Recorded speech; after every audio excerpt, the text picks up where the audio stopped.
The man charged for killing a Houston area real estate agent in downtown Dallas last month was in court today hoping to get his $500,000 bond reduced. Fox 4's Alex Boyer was in court today and has more on the judge's decision and joins us live. Alex.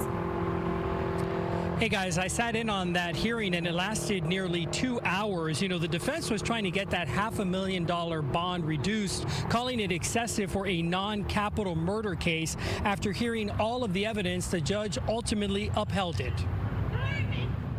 Surveillance video played inside a Dallas County courtroom Wednesday shows how a deadly shootout on the streets of downtown Dallas unfolded back on April 5th.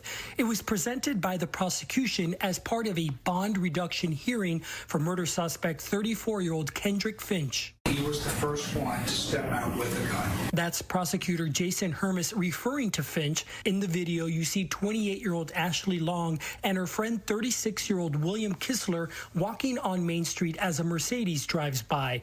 Kistler brushes the car with his hand. The Mercedes stops.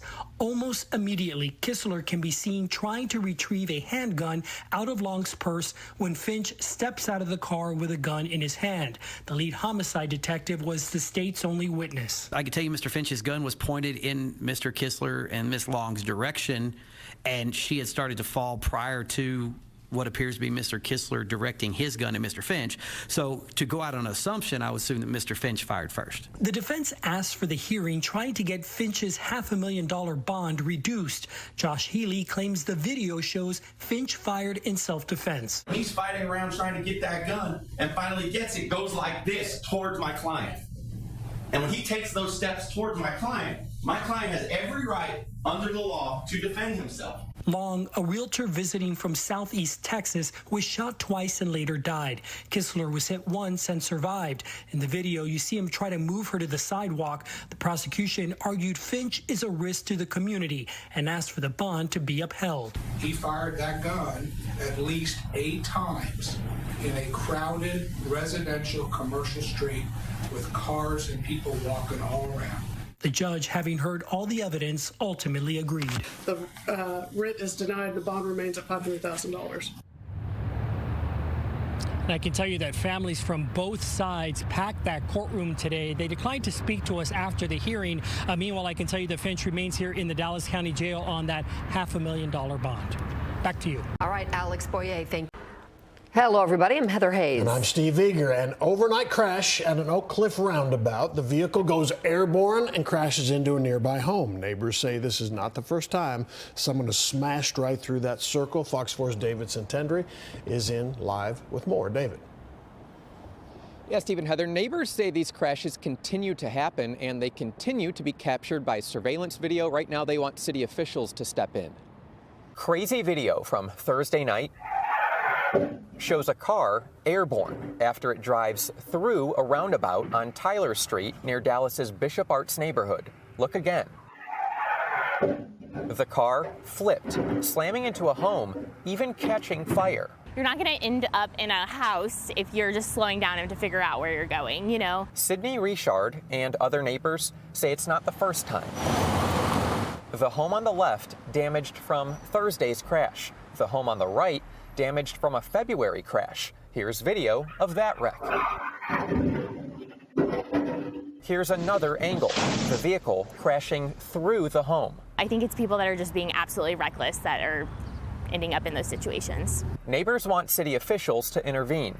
The office of City Council member Chad West tells Fox 4 crashes here have gone down since the roundabout was constructed, but he's demanding water-filled barriers be ordered by next week and has a list of nearly a dozen short, medium, and long-term improvements to consider.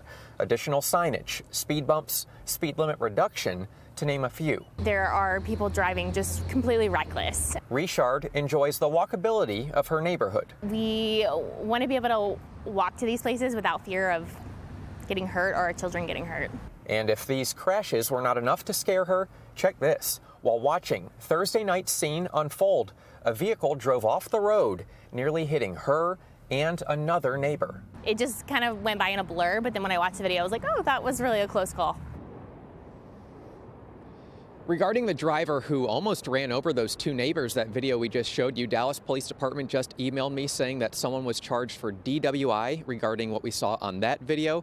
And then regarding what we first showed you, that car that drove over that roundabout into the home, someone was charged with driving without a license. In that case, no one involved in that crash was hurt. Steve, Heather, back to y'all.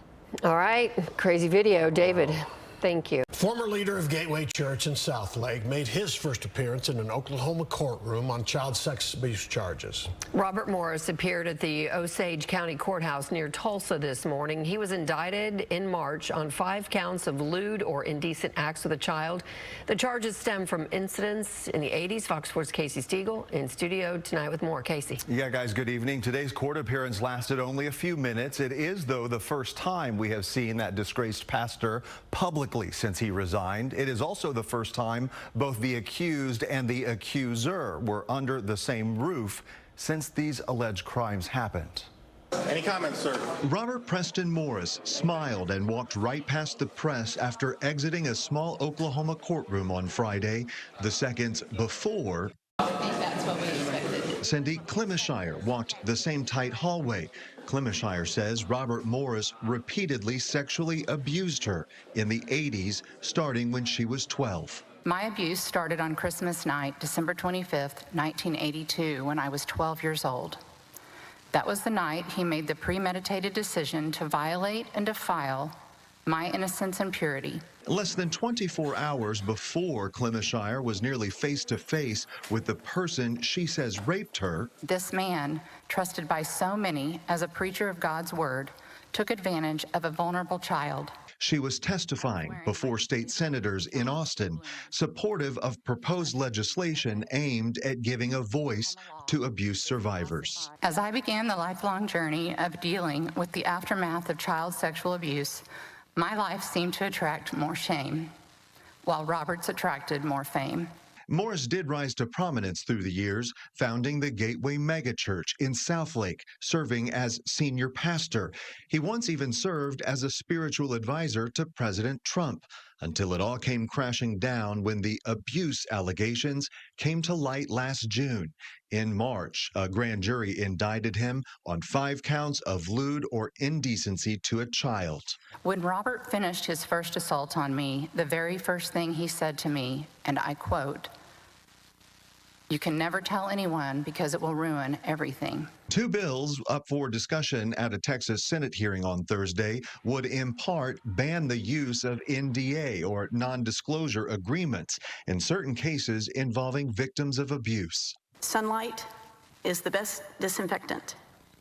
And that really is what this bill is about. Clemishire says his legal team asked her to sign one in 2007, 2 decades after the abuse ended and as Morris became more well-known.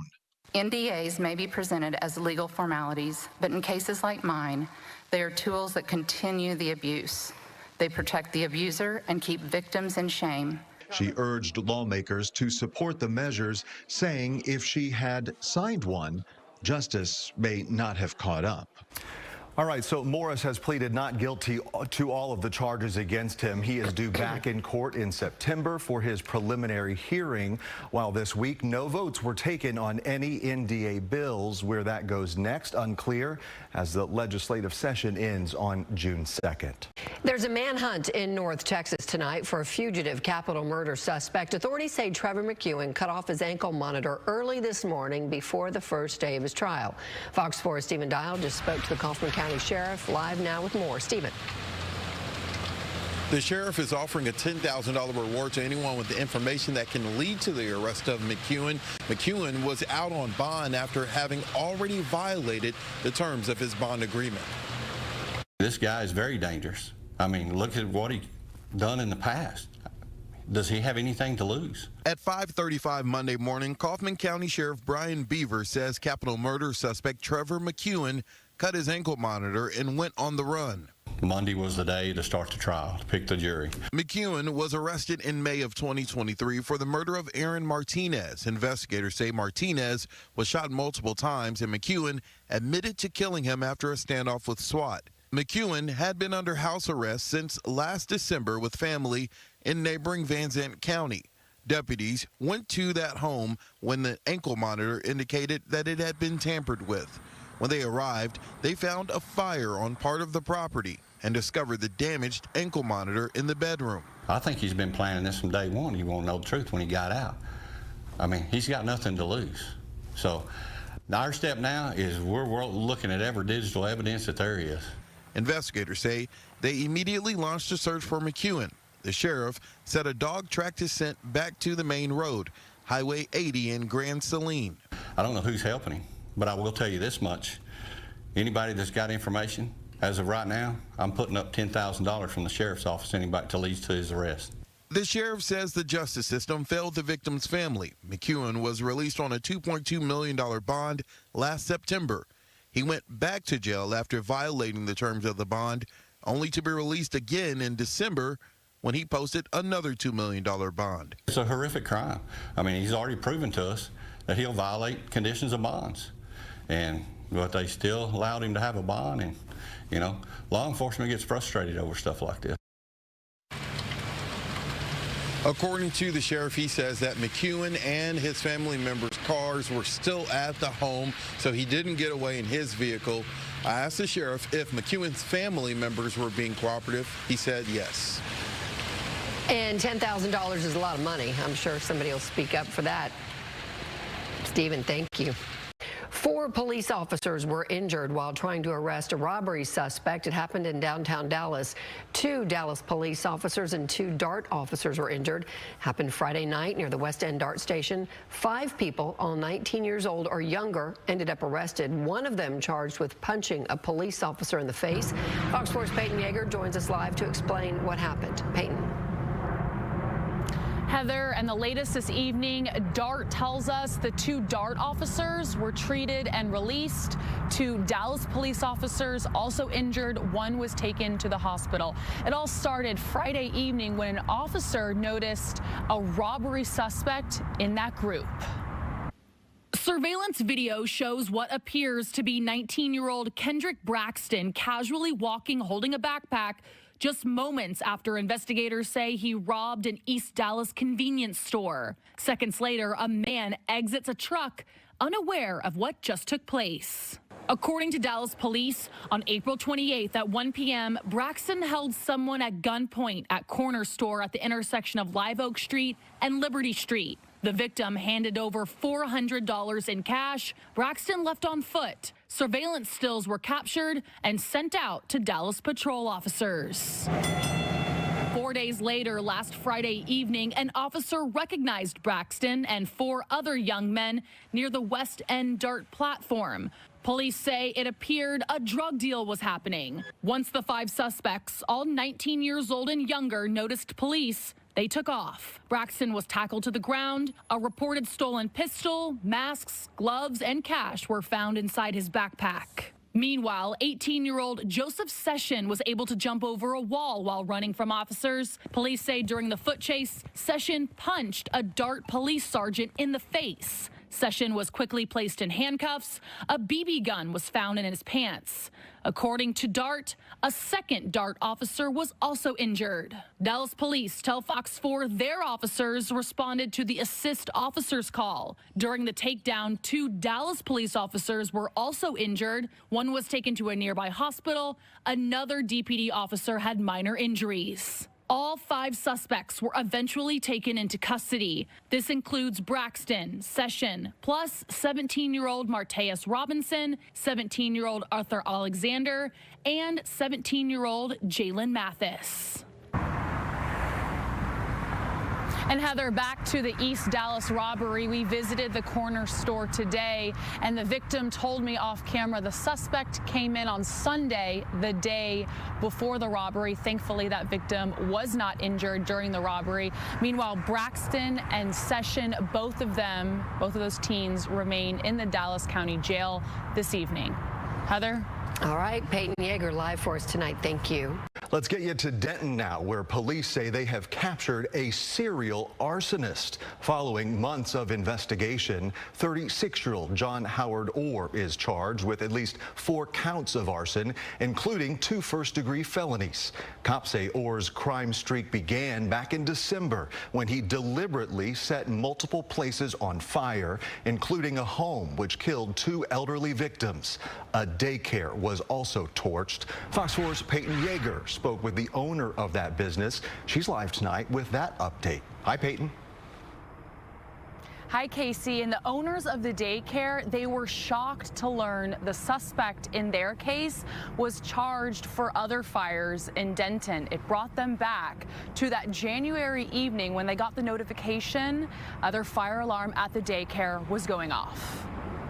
Every time I would go, I would just stand there. I didn't quite know what to do. Emotions resurfaced Sunday for Charlie Torrey. Surveillance video from January shows her Denton daycare going up in flames. But this week, Torrey learned police connected the suspect who set the daycare on fire to an arson spree, including a house fire that killed an elderly couple. It was really heartbreaking to see the damage that he had really done to the community, because I knew that I was affected by him, but I didn't know that others were. Denton police just announced 36-year-old John Howard Orr now faces 2 counts of arson causing bodily injury or death. In December, Denton firefighters responded to a house fire off Houston Place. A 103-year-old man and an 83-year-old woman later died from their injuries. After a months-long investigation, their deaths were ruled a homicide. The day before, a fast food restaurant sustained serious damage from a fire investigators say was intentionally started. It used to be a purple room. A month later, on January 21st, police say Orr is this man in video from Tender Loving Care Learning Academy. He uses a rock to bust the window open. Then it appears gasoline is poured on the floor and the fire ignites. Detectives say all 3 fires were started in the same way. He had a cigarette in his hand, he was smoking, and he went around the corner, and when he came back, he didn't have it. So we walked around the corner, and the cigarette was still on the ground. Not only did the outside cameras capture a clear shot of Orr's face, the Torreys noticed he left behind a used cigarette. Detectives took it into evidence, which led to a speedy arrest back in January. Now, Orr faces 2 first-degree felonies. His bond sits at $2.1 million. For me, it was deeper than I even thought it was.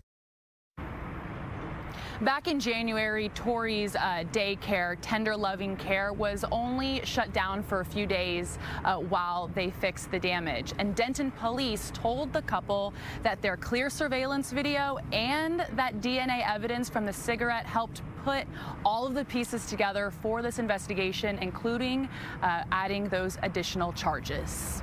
Casey? Collective sigh of relief. That man is off the streets tonight. Peyton Yeager live for us tonight. Peyton, thanks for that update.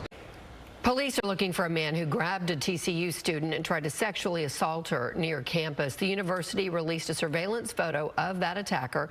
Officials say anyone who comes across this man should call police immediately. Fox 4's David Santendry joining us now from Fort Worth. David. Yeah, Heather, that attack happened in a quiet neighborhood that backs up to campus. It's a spot where people say it's quite common to see TCU students walking around. For TCU's 13,000 students, the nearby Park Hill neighborhood is a go-to spot to take a stroll. We wave, we just make sure that they're safe, and we take care of each other. Even before Christy Mayfield lived here, she walked here as a TCU student. This was on my every evening walking route. Now, the neighborhood is coming together after a sexual assault of a female student who was walking here Thursday morning. Any type of potential predator in our backyard makes us all a little bit more cautious about what's going on around us. And I was just at a neighborhood event, and that was the topic of conversation. What can we do to make these people feel super safe in our neighborhood? TCU shared this photo of the suspect with students, faculty, and staff. Fort Worth police say the suspect grabbed the 21-year-old woman around 7:30 a.m. in the 2400 block of Winton Terrace East, attempting to assault her. Neighbors say the student ran to a nearby home for help. Police say the suspect ran away northbound. This is such an isolated incident, but that's the thing. If it's unexpected, you have to be aware for it anyway. Mayfield says the terrifying attack now leading her to share safety tips with her own kids about being alert when they walk. This morning, I just said, I'm sorry, girls, I'm going to interrupt you. Take your ear pod out. Only wear one. I'm going to be a mom today, and I'm going to continue to do that. Get the message out. Be aware. And if you have both of your headsets in, you're not aware.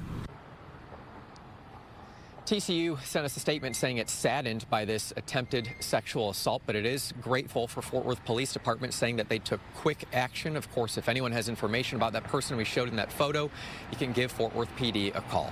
Heather, Steve, back to y'all. All right, David, thank you. Investigators say DNA evidence led them to a sexual assault suspect. Hello, everybody. I'm Heather Hayes. And I'm Steve Eager. It's 9 o'clock. 32-year-old Alex Suarez is charged with sexual assault. Police say he broke into a family's apartment early in the morning, sneaked through the window, and assaulted a mother. Fox 4's Peyton Yeager is live tonight with more. Peyton. Steve, and we spoke with that victim off camera today. She told me that she is still scared to sleep in her apartment, and she is scared for the safety of her family. Her teenage daughter was the one to notice the suspect, a stranger, inside the apartment. The victim then pleaded with the suspect not to hurt her kids. Surveillance video shows the moment a man in a black mask walked out of an apartment in the early morning hours of April 25th, leaving a woman and her 2 teenage children traumatized. It happened at a complex near Park Lane and Webb Chapel Road.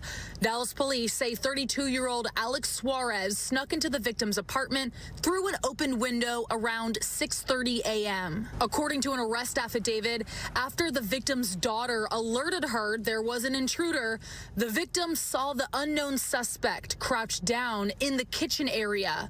Suarez forced the woman to have sex as her daughters hid in a nearby bedroom. At some point, the woman noticed a man walking by her apartment and told the suspect that was her cousin, causing the suspect to stop the assault, and Suarez left. DNA evidence detectives were able to obtain later came back matching Suarez. Meanwhile, Dallas police collected multiple surveillance videos of Suarez and released these stills to the public. Tuesday, a Dallas police officer noticed Suarez get off a DART bus at Skillman Street and Larmonda Street. Officers tried to stop Suarez off Melody Lane, but he took off running. During the foot chase, police say 2 officers deployed their tasers. One struck Suarez, who was taken into custody and booked into the Dallas County Jail. It's not Suarez's first accusation of sexual crimes. Online records show Suarez took a plea deal in January after police say he exposed himself last August outside the Bachman Rec Center. Rec Center staff told police there were children in the building at the time. Suarez's criminal history in Dallas County dates back to 2012, including drug charges and assault, family violence. And Dallas police believe Suarez is connected to another sexual assault that took place in late April last month. Dallas police still investigating that case. They tell us that it was a case out of the Lake Highlands area at an apartment complex. His bond right now, the Dallas County Jail is set at $100,000. Steve? All right, Peyton Yeager. Thank you, Peyton. Rowlett police are trying to track down a criminal targeting vape stores. He smashed glass to break into one store. At another, he apologized to a clerk while committing the robbery at gunpoint. Detectives are tagging him the courteous robber. Good evening. I'm Clarice Tinsley. Fox 4 Sean Rabb has surveillance video from both crimes in this week's Trackdown. I'm in Rowlett. Detective Eric Shing, Rowlett Police, looking for one guy, 2 crimes in 1 week. Detective, what happened here? Well, on Wednesday, April 30th at around 9:45 p.m., we had a single male suspect that entered the Top Cloud Vape. He's wearing a black hoodie over his head with black ski goggles over his face. black pants and brown boots. What does he do when he gets inside? When he gets inside, he displays a semi-automatic handgun. He's carrying a black duffel bag. He sits the bag on the counter. He makes contact with the clerk, and he requests items from behind the counter. And he appears to be very selective in the items that he's handling. He's putting some down, he's taking some. Once he gets them in the bag, he closes the bag, and we notice on video that on top of the bag, it has the name of A. Nelson. And right before he leaves, he actually apologizes to the clerk. What does he say? He said, you know, he's fallen on hard times. Wow. So you've nicknamed this guy what? We've nicknamed this guy the Courteous Robber. Because of how he addressed the clerk? Yes. That was last week? That was last week. What else has he done? On May 6th at about 1:18 a.m., just 300 feet from this location, there's another vape store, the World of Smoke and Vape. On video, he breaks the glass with a hammer. And we believe it's the same suspect. He has the same black goggles that he's wearing. He has a black bag, and he enters the store. He hops the counter. He takes more items from behind the counter, puts them in the bag. What can you discern from the two stores, the two surveillance systems about your suspect? They match the same facial features. The nose is clearly seen. His lips are clearly seen, the side of his face. On the second offense, you can see the back of his head. He has some black, long hair, but that's shaved on the side. Is there enough of him that we see facial features, mannerisms, gait, detective, that if you know him, you'll know him? Yes, I do believe so, based on the video and what we've seen, that if you know him, you will know him. He's already stated that he's fallen on hard times. He's already used a handgun in one offense, and we believe that he's going to be desperate and he's going to strike again. How can folks get at Detective Eric Sheen? They can get me on my work cell, which is 469-853-3328. They can contact me on my city email, which is eshing, E-S-H-I-N-G, @rowlett.com. They're calling him the Courteous Robber, but there's no courtesy in what he did, pulling a gun on a clerk here. If you recognize him, think you know him, get at Detective Eric Sheen, his cell phone, his email. Help find the guy who's hit 2 vape stores in Rowlett in 7 days. And you can watch past trackdown stories as well, and maybe you can help solve a crime. Go to the Fox 4 YouTube page, youtube.com/Fox 4 News. The Fort Worth Police Department had been under fire for hundreds of backlogged, untested rape kits last year. Today, the chief tells the city council the backlog has been wiped out. Fox 4's Sean Rebb joins us with that story. Sean. Good evening to you, Clarice. You know, when this story broke last October, it shocked the Fort Worth City Council, shook the Fort Worth Police Department. Chief Neil Noakes announced in December that he'd be retiring after 30 years, but he vowed to fix the problem and make it right for victims. Seeing how this will likely be my last presentation before you as Chief of Police, I am very proud to let you know, as to not bury the lead, we've completely eliminated the backlog, and we are in 100% compliance with the state's 90-day requirement for completion of the testing, review, and entry of these kits into CODIS. Applause at the Fort Worth City Council workshop as Chief Neil Noakes shares his department cleared a backlog of more than 900 sex assault kits that were overdue for testing and had not been processed for months. A total of 1,200 cases over a 5-year period missed the state's 90-day deadline for being entered into what's called CODIS, a DNA profile database. The chief now saying his department is in compliance. I thank you for your support and all the resources and support we needed for the crime lab to be able to do their job. I'm thankful for the partnerships with some of our outside partners. Problems were many, including only 2 forensic scientists working in the lab when there should have been 7. Vacancies have been filled. The Tarrant County Medical Examiner and the Department of Public Safety State Crime Lab took on the testing of some of the backlog. The department secured $1 million in grants that enabled outsourcing some of the rape kits for testing as well. Equally troubling as the kits not being tested, victims and their loved ones were not being talked to about their cases. Is there regular communication by Fort Worth PD to those families, to those folks that are waiting to get some kind of indication, perhaps, if possible, where they are?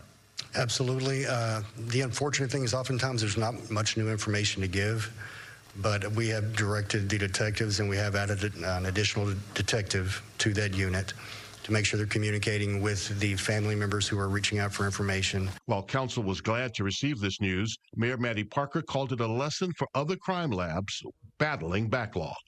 While your department may not have something that rises to this occasion, maybe it's a good lesson of it is healthy to raise your hand in the hierarchy of the city management office to say, I need help. And what we're doing right now from a staffing perspective is not working. Now, Chief Neil Noakes says what they're doing now is working, and he says that what pained him the most, what really hurt him throughout this entire ordeal, was to know how this backlog impacted folks who are already victims of sexual assault. He says he hopes the corrective measures will help rebuild trust in the people in Fort Worth. Sean, thank you.